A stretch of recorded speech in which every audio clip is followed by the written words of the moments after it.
안녕하십니까. 오늘 3주차 1교시 수업을 시작하도록 하겠습니다.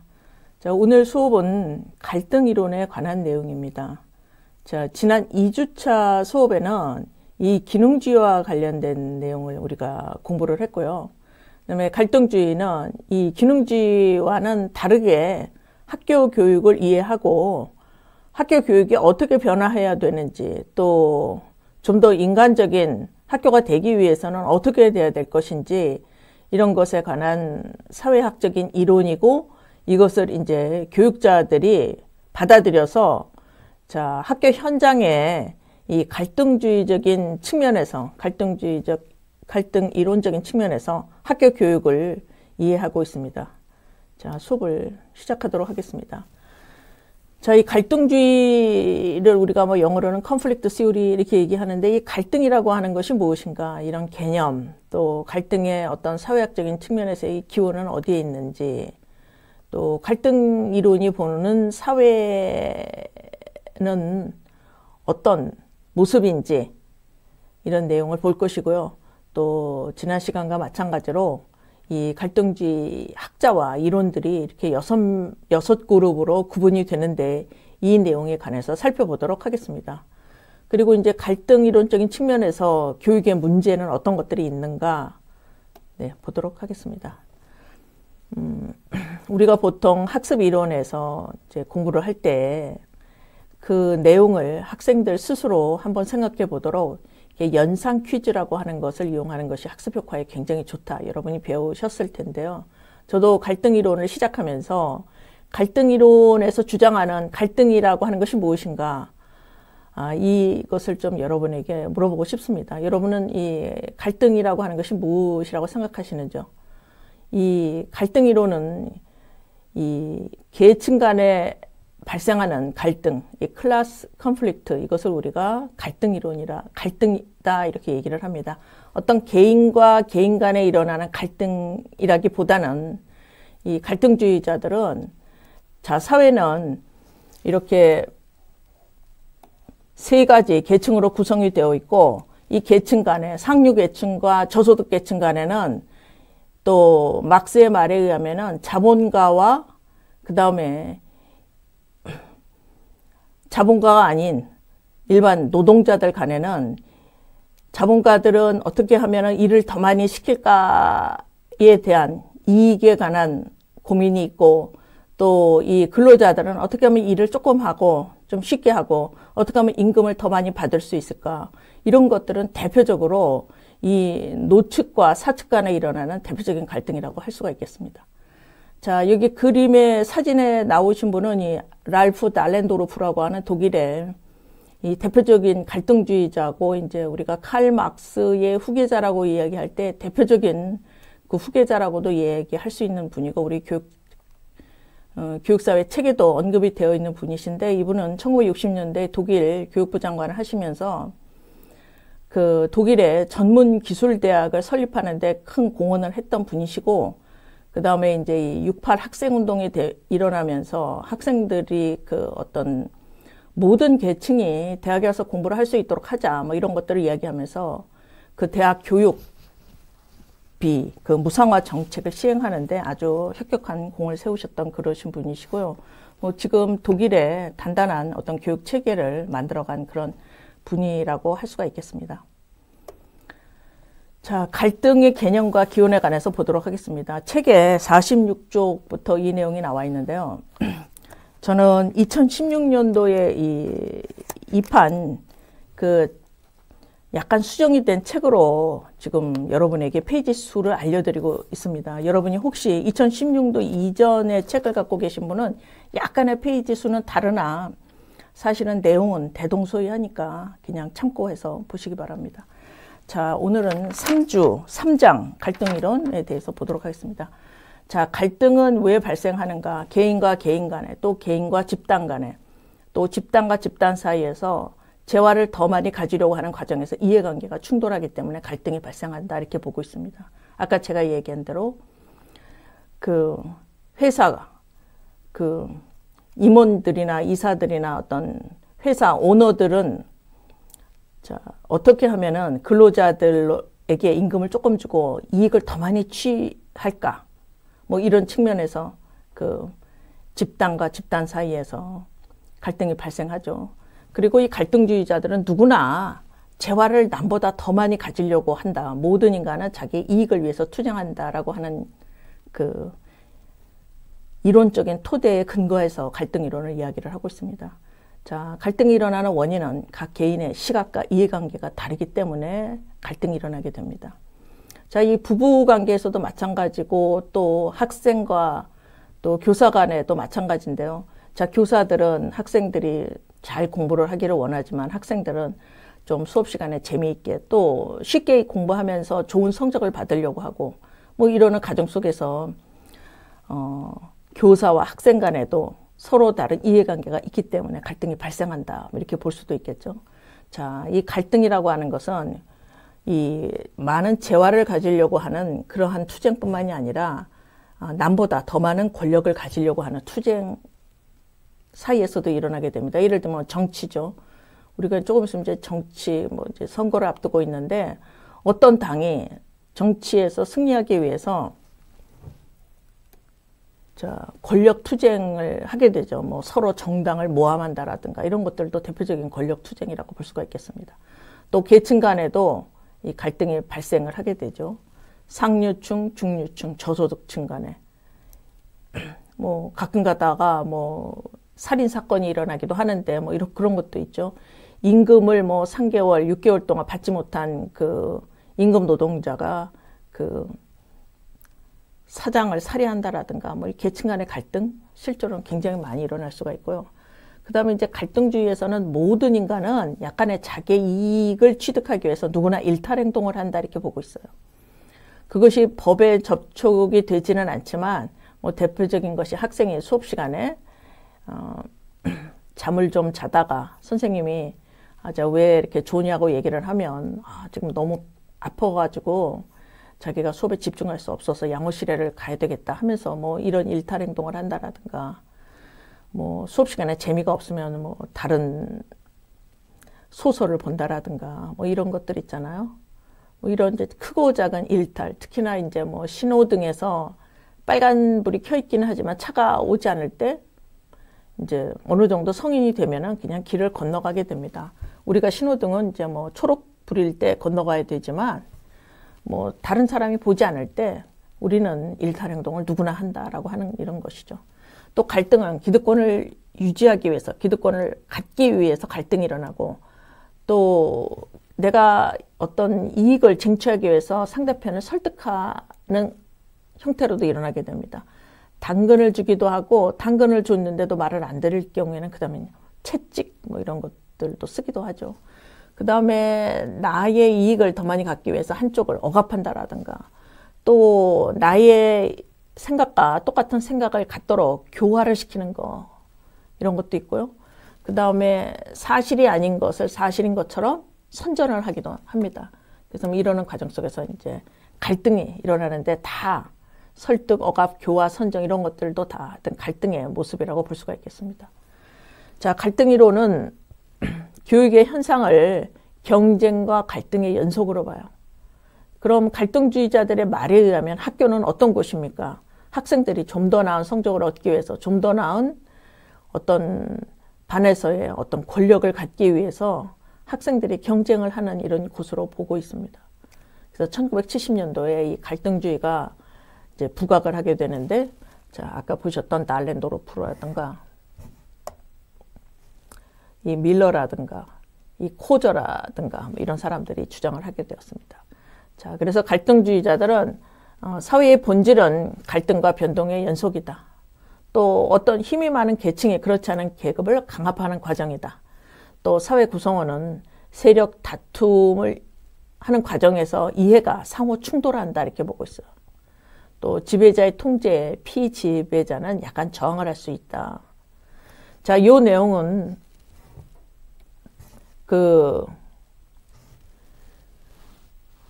기능주의와는 약간 다른 점인데요. 기능주의는 자, 어떤 지배자가 힘이 많은 사람이 그렇지 않은 사람을 통제할 경우에는 여기에는 굉장히 순종한다 라고 이렇게 보고 있는데, 갈등주의자는 우리 인간은 순종을 하지 않고 지배자의 통제에 약간 저항할 수 있다 보고 있습니다. 자, 이것이 약간 기능주의와는 다른 것이고요. 그래서 모든 사람들은 더 많은 것을 가지기 위해서 이해관계가 충돌하는 과정 속에서 사회는 늘 불안정하고 변동이 일어난다 이렇게 보고 있습니다. 그래서 기능주의는 사회는 안정이 되어 있다 이렇게 보지만, 갈등주의는 사회는 늘 불안하다 이렇게 보고 있습니다. 자, 갈등이론의 주요 개념을 보도록 하겠습니다. 이 중요한 개념 세 가지는 갈등, 변화, 강압, 이 세 가지죠. 그래서 사회에는 늘 갈등이 존재하기 마련이다. 각 집단은 집단의 목적과 이익을 위해서 투쟁한다. 자, 우리 인간은 목적과 이익을 위해서 투쟁하는 존재이다 이렇게 봤어요. 자, 그리고 그 사회 질서라고 하는 것은 어떤 것이냐? 상위 집단이 여타의 사람과 집단에게 일정한 제약을 부과해 놓은 것이다 이렇게 봤습니다. 그러나 사회를 살아가는 사람들은 늘 잠재적으로 갈등하기 때문에 이렇게 많은 사람들이 갈등을 하고 그런 것들이 밖으로 표출이 되고 또 무슨 혁명에 의해서 사회가 변화하기도 하고 또 많은 사람들이 갈등을 하게 되면서 새로운 사회에 대한 어떤 개념을 갖게 되면서 사회는 변화한다 이렇게 보고 있습니다. 자, 권력 투쟁의 과정에서 변화는 필수적이라고 보고 있습니다. 이 우리나라도 뭐 정치사 뭐 이런 것들을 보게 되면은 이제 전두환 씨가 그 뭐 이 5.18 이런 광주 사태를 거치면서 이제 그 자기의 권력을 확고하게 하는 과정 속에서 어떤 것들을 얘기하냐면 70년, 80년대 이쯤에 사회복지 국가를 만들어 가야 된다. 이런 것들을 막 이슈화해요. 그래서 실제로 우리나라 사회복지가 아주 발전을 하고 기틀을 잡아가는 게 전두환 씨거든요. 이거는 더 많은 권력을 갖기 위해서 사회를 안정시키는 어떤 메커니즘이 되는 거죠. 자, 집단은 목적과 이익을 위해서 투쟁한다. 이렇게 보고 있습니다. 자, 강압, 갈등과 변화 속에서 권력의 집단이 생긴다. 그래서 이 프로파간다라고 하는 것은 하나의 선전이거든요. 선전을 통해서 정당성을 피지배계급이 인정하도록 하고 또 이렇게 이들이 이제 피지배계급을 이렇게 지배하는 과정 속에서 또 이들이 하나의 권력 집단이 되게 돼요. 그러면은 다시 저항 세력이 나타나서 또 그 집단을 몰아내고 새로운 지배 세력이 되고 또 이들이 지배계급이 되면 다시 또 피지배계급을 지배하고 그래서 또 피지배계급에 의한 또 저항이 일어나고 또 다른 혁명 정부가 나타나고 그래서 사회가 계속 변화한다라고 하는 것을 갈등주의는 설명하는데 굉장히 유효한 이런 이론입니다.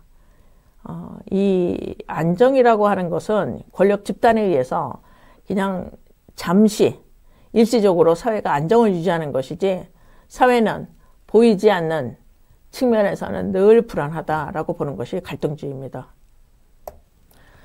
자, 이 기능주의는 학교가 갖고 있는 주로 순기능에 관해서 주목하였어요.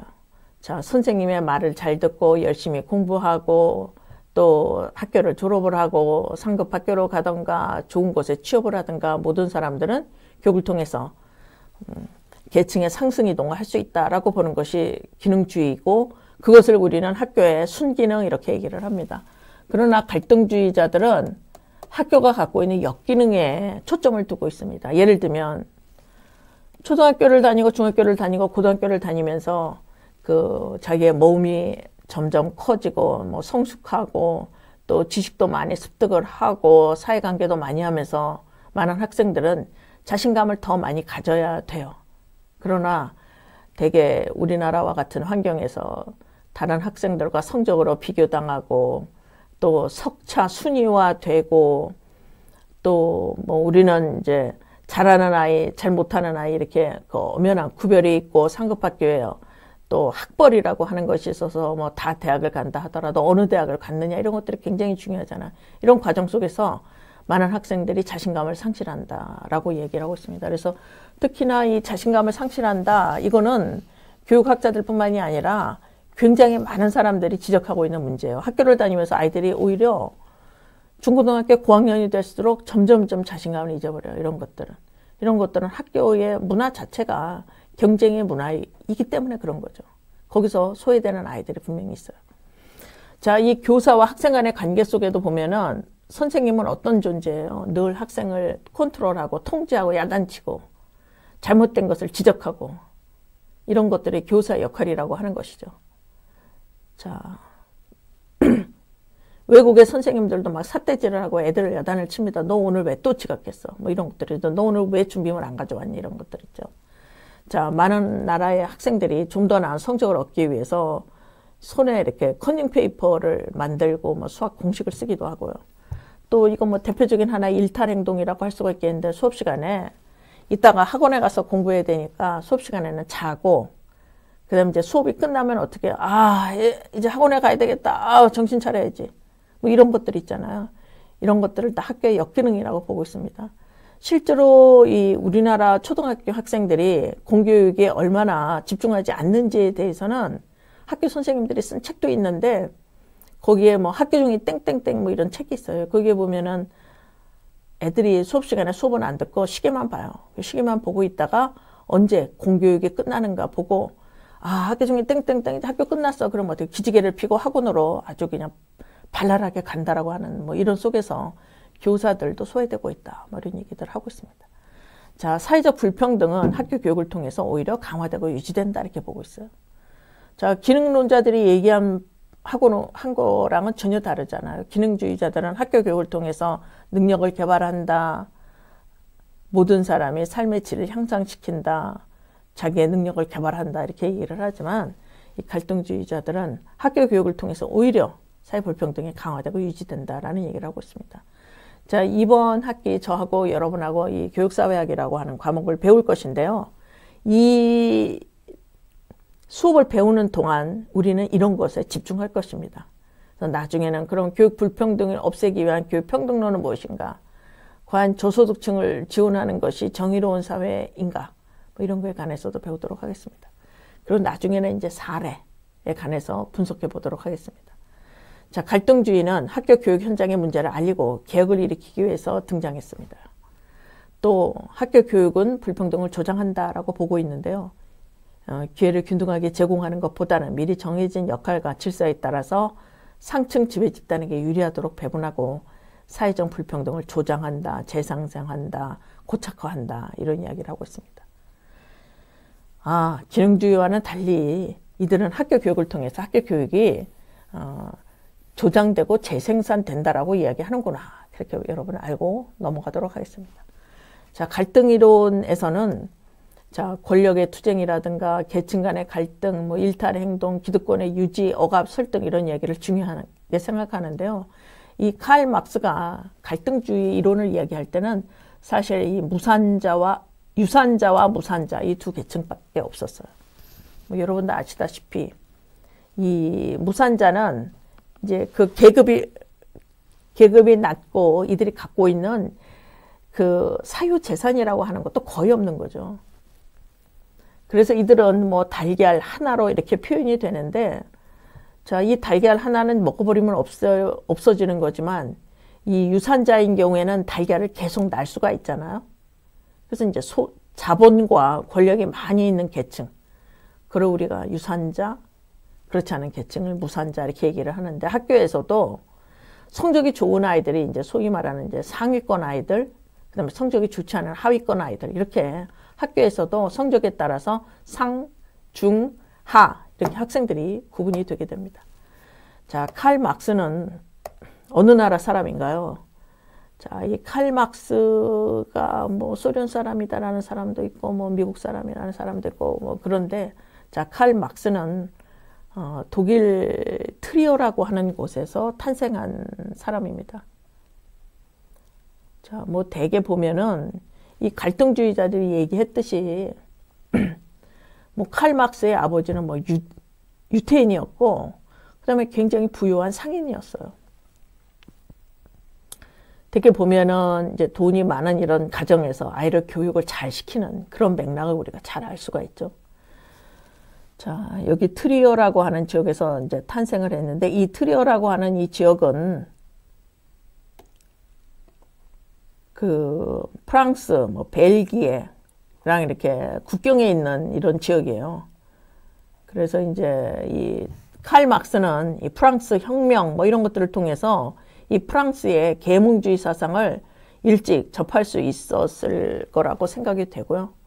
또 이 칼 막스는 뭐 집안이 이제 돈도 굉장히 많았고 뭐 당시에 그 김나지움 뭐 성적도 굉장히 좋아서 이제 베를린으로 그 유학을 오게 되고 이랬는데, 당시에 많은 사람들은 뭐 고령화 시대에 살지도 않았기 때문에 고등학교를 졸업을 하고는 결혼을 하는 것이 일반적이었어요. 그래서 칼 막스도 고등학교를 졸업을 하고는 만 18세에 동네 아가씨와 결혼을 하게 되는데, 그 배우자는 어떤 사람이었냐 하면 네덜란드의 그 귀족의 딸이었어요. 그래서 칼 막스는 평생 돈은 많이 벌지 않았지만 그 부인이 가지고 온 유산으로 생활을 했던 것으로 알려져 있고, 나중에는 이제 독일에서 추방당하고 이러면서 그 영국에서 사망한 것으로 이렇게 알려져 있는데, 그 자본론이라고 하는 책을 쓰잖아요. 더 카피탈이라고 하는 자본론을 쓰는 이런 과정 속에서 그 엥겔스가 나중에 이 칼 막스의 생활비를 이렇게 지원한 것으로 알려져 있어요. 그래서 그 자본론의 책에 보면은 자기의 어떤 경제적인 생활을 가능케 했던 엥겔스에게 이 책을 바친다, 뭐 이런 내용이 나와 있죠. 자, 막스는 이제 짧은 생을 살았고, 그 이후에 이 막스의 사상을 이 갈등주의 이론에 접목시켜서 많은 후계자들이 나타나게 됩니다. 그것을 우리가 막스의 교육론이라고 얘기를 합니다. 자, 이 막시스트들은 계급사회를 만들어가는 교육을 비판을 합니다. 또 교육이 그 미래사회의 교육과 관련된 어떤 긍정적인 관점에서 결국은 학교 교육은 인문교육뿐만이 아니라 직업교육을 결합한 이러한 직업교육이 실시되어야 된다라고 하는 것을 많이 강조했고요. 자, 이 기능주의가 얘기하는 우리가 순종적인 인간을 계속 배출하다 보면 언제 우리가 인간다운 민주사회를 만들어갈 수가 있겠어요. 뭐 이런 측면에서 좀 역사를 만들어가는 주체적인 행위자를 양성해야 된다. 뭐 이런 측면에서 막스는 너무 순종적인 인간을 기를 것이 아니라 자기 스스로 사회의 모순은 어디에 있는지, 문제는 어디에 있는지, 그래서 스스로 그 어떤 시민이 되어서 사회의 문제들을 바꿔나갈 수 있는 그런 시민교육, 뭐 주체적인 행위자를 양성해야 된다. 뭐 이런 것들을 많이 강조하게 되었습니다.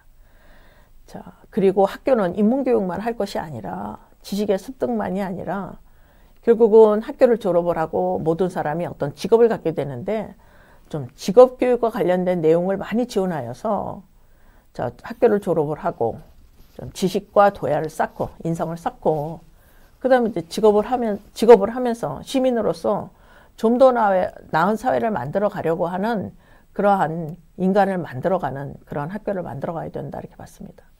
그래서 막스는 그 이상적인 교육은 종합기술교육학교이다, 이렇게 봤어요.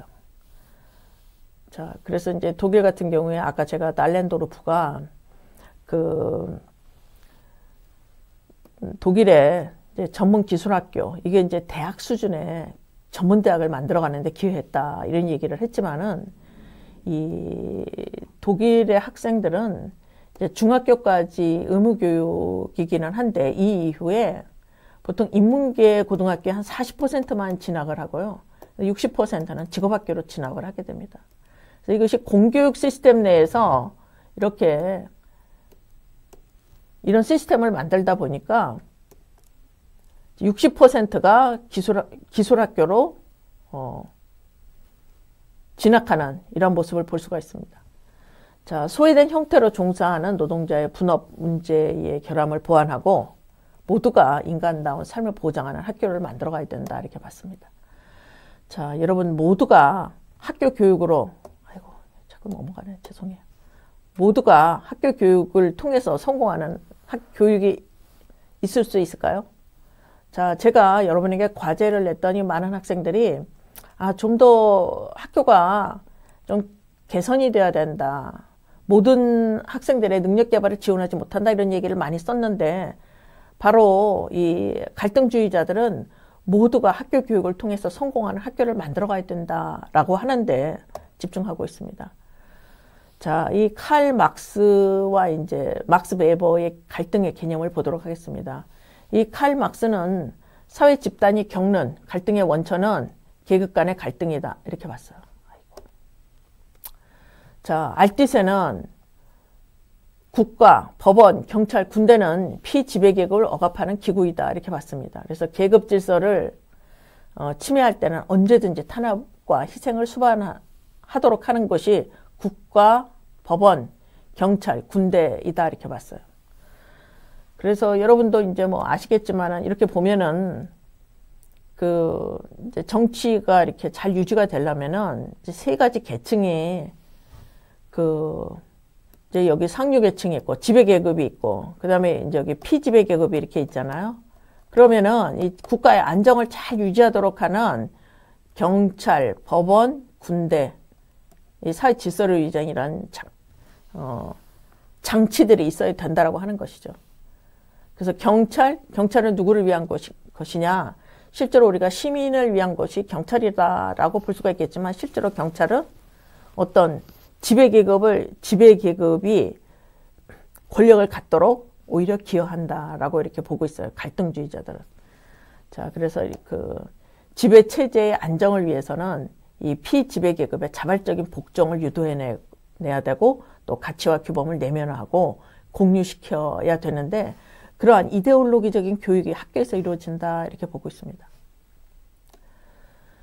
자, 이 막스 베버는 부와 권력, 지위를 둘러싼 집단 간의 갈등을 이야기를 하고 있는데요.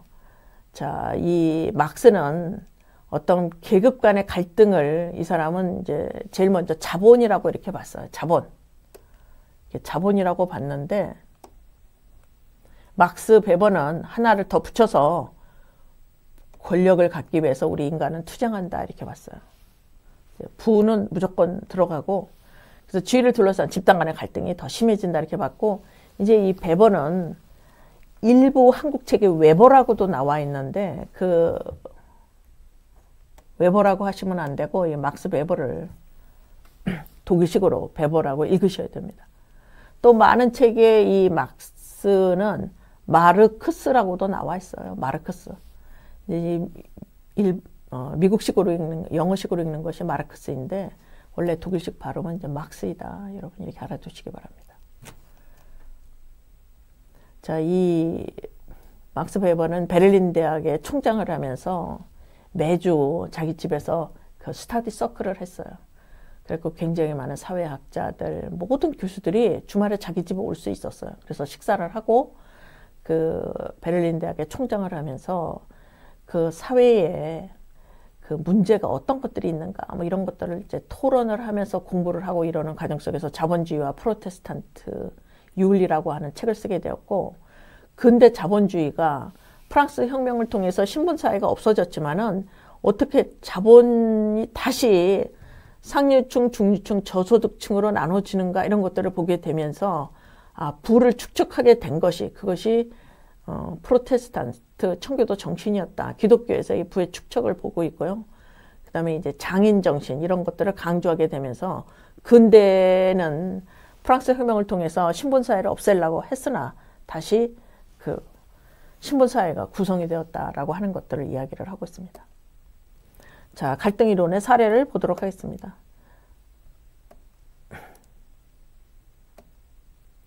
자, 사교육 격차로 학력 수준이 세습이 되고 있습니다. 강남권 고등학교에 서울대 진학률, 의사, 교수 등의 전문직 4급 이상의 공무원, 간부급 회사원 등의 고소득군의 아버지를 둔 자녀들의 서울대 진학률이 일반 계층 자녀들보다 10배 높다.